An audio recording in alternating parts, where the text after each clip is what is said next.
Ramage, ovog našeg ministra, vjerujte mi ljudi, iz dana u dan mi je sve draži i sve simpatičniji. Kažu Ramaga za 6 godina vladavine uzeo 18 miliona maraka. Pa zamislite tog genijalca. Pa to ne može Bill Gates. Ne može to direktor u Mercedesu. 18 miliona Ramaga ubosti za 6 godina vladavine. Hajde, dobro, rećemo 10 miliona. Znate vi naši novinari, oni uvijek tu još nešto pridodaju na tovare. 10 miliona. Svaka čast Ramaga. I znate šta kaže Ramaga?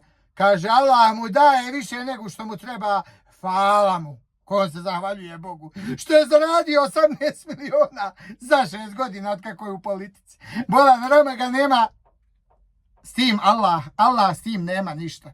Znači Allah ti je dao onoliko koliko si zaradio. Evo primjera radi. Allah meni da 2000, primjera radi. Mojoj ženi da 2000, primjera radi.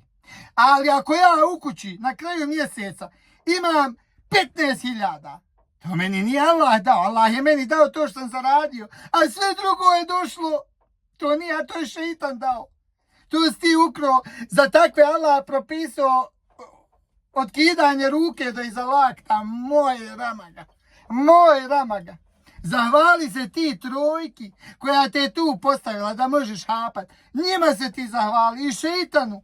Sa tim Allah nema ništa. Ništa, moj Ramaga. Prosječan radnik u Njemačkoj u toku života, prosječan s prosječnom platom, zaradi između 1.150.000 do 1.300.000 eura.